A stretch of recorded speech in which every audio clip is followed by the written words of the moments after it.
अस्सलाम वालेकुम एवरीवन, कैसे हैं आप सब। उम्मीद है जी सब ठीक ठाक होंगे। मैं बनाने लगी हूँ हरीसा और इसके लिए जो मैंने गोश्त लिया, आप चाहें तो बीफ ले सकते हैं बोनलेस। मैंने मटन लिया है लेकिन ये हड्डी वाला, इसकी मैं अलग कर लूँगी क्योंकि इसका बिल्कुल इतना ज़्यादा, जैसे हलीम के लिए हम गरा लेते हैं ना, वैसा कर लेना, इसको वैसे कर लेना, तो डज़न मैटर। मैंने लिया है यहाँ पर 1 किलो गोश्त है।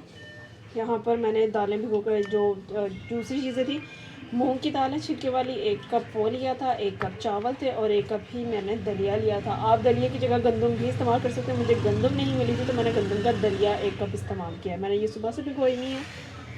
अब इसको पहले हम पकाएंगे, ये डालते हैं प्रेशर में। अच्छा जी, अब यहाँ पर मैं इसके अंदर डालूँगी, मैंने ये देखें सब्ज़ मिर्चें मैंने इस तरह से चॉपर के अंदर मैंने चॉप कर ली हैं, क्रश कर ली हैं। आप खुद पीस लें या इस तरह से करें, पर बिना पानी के कीजिएगा क्योंकि पानी लग के तो मिर्चों का कोई टेस्ट नहीं रहता। इसके अंदर लाल मिर्च तो डलनी नहीं है, तो मैं इसके अंदर सब्ज़ मिर्चें डालूँगी। ये देखिए इस तरह से लोडेड है। मैं 2 खाने के चम्मच 2-2.5 चम्मच डाल रही हूँ लोडेड, ठीक है। काली मिर्च डलेगी इसके अंदर। अभी मैं यहाँ पर 1 चाय का चम्मच ही 1.5 चाय का चम्मच डाल रही हूँ। नमक टेस्ट के अकॉर्डिंग है और डालूँगी मैं गरम मसाला पाउडर तकरीबन 1 खाने का चम्मच। अच्छा जी, जो गरम मसाला पाउडर है मैंने वो भी 1.5 चाय का चम्मच ही डाला, ज़्यादा नहीं डाला क्योंकि सब्ज़ मिर्चें और बहुत तेज़ होती हैं सब्ज़ मिर्चें। लेकिन जो मसाले यहाँ पर डालने हैं इसी के अंदर डालने हैं। दाल जब मैंने वो बॉईल करनी दूसरी चीज़ें, तो उसके अंदर सिर्फ नमक डालेगा और कुछ नहीं डालेगा। अब मैं इसके अंदर पानी डालूँगी और इसे इतना अच्छा गला लूँगी कि इसका जो रेशे हैं ना, वो चम्मच लगने के साथ साथ खुद ही रेशे हो जाते हैं इसके, ठीक है। तो मिलते हैं इसको गलाने के बाद। जी जनाब, यहाँ पर जो गोश्त है ये गल गया अच्छे से। मैं सिर्फ इसका पानी यहाँ पर ड्राई कर रही हूँ, उसके बाद इसके सारे मैं रेशे कर लूँगी। ये जो ड्रेन्स हैं ये बॉयल हो रहे हैं यहाँ पर, इसके बाद मैं इन्हें ब्लेंड कर दूँगी। कबाब इसकी रेसिपी मैं आपके साथ शेयर कर चुकी हूँ। ये चिकन के जो कबाब मैंने बनाए थे, इन्हें मैं फ्राई करूँगी। और यहाँ पर पालक को मैंने बॉईल करके इसके अंदर इसे मैंने ग्राइंड किया। ग्राइंड करते हुए इसके अंदर मैंने 10 अदद सब्ज़ मिर्चें डाली हैं और कुछ नहीं, और इसे मैंने ग्राइंड कर लिया। और इसे तड़का लगेगा जनाब देसी घी का। ये मैंने अभी घर में बनाया है, तो इसके साथ इसे तड़का लगेगा। चीज़ें सारी तैयार हैं, सिर्फ इस गोश्त का पानी ड्राई होने की देर है और इसको ब्लेंड करने की देर है। इसे मैं ग्राइंड कर लूँगी। इसको मैं इस तरह से अच्छी तरह से इसका पानी ड्राई करके इसके मैं रेशे कर लूँगी और इन्हें मैंने फ्राई करना है। फिर मैं आपको दिखाती हूँ ये सारे काम करके।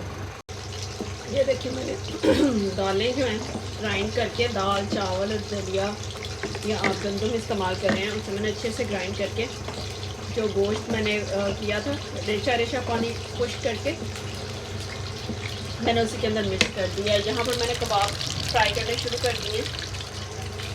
इसे मैंने अभी चूल्हे पर ही रखा हुआ है, मैंने नहीं उतारा और मैंने इसके अंदर पानी और डाला है जितना और मुझे रिक्वायरमेंट थी। आप अपने रिक्वायरमेंट के हिसाब से इसमें पानी और डालें। अब ये फ्राई हो जाए और तड़का तैयार हो जाए तो फिर ना करें।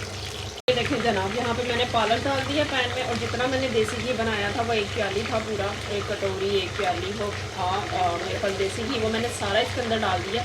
और अब जब इसका पानी अच्छे से ड्राई हो जाएगा, ऑयल अलग हो जाएगा, फिर मैं इसे उसके अंदर डालूँगी। इधर कबाब फ्राई हो रहे हैं और ये देखें इस तरह से ये सारे कबाब फ्राई हो चुके हैं। बस एंड ही है काम का, बस अब ये चीज़ें मिक्स होनी है इसके अंदर। अब यहाँ पर जो कबाब है मैं अभी यहाँ पर इसके अंदर ऐड कर रही हूँ। मैंने इसे चूल्हे पर नहीं रखा। किधर जा रहे हो भाई, बिस्मिल्लाह की बरकत। इसे मैं यहाँ पर इसके साथ मिक्स कर दूँगी। तड़का लगाते हुए मैं इसे वापस चूल्हे पर एक बार रखूँगी, ठीक है जी। अच्छा जी, तड़का यहाँ पर तैयार हो गया, तो बिस्मिल्लाहिर्रहमानिर्रहीम ये सारा जाए इसके अंदर।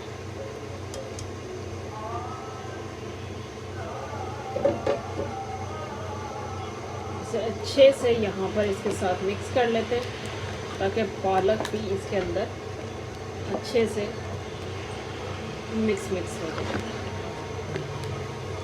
कहीं घी का इस्तेमाल नहीं हुआ, ऑयल का इस्तेमाल नहीं हुआ, मैंने यहाँ पर सिर्फ देसी घी का तड़के में इस्तेमाल किया।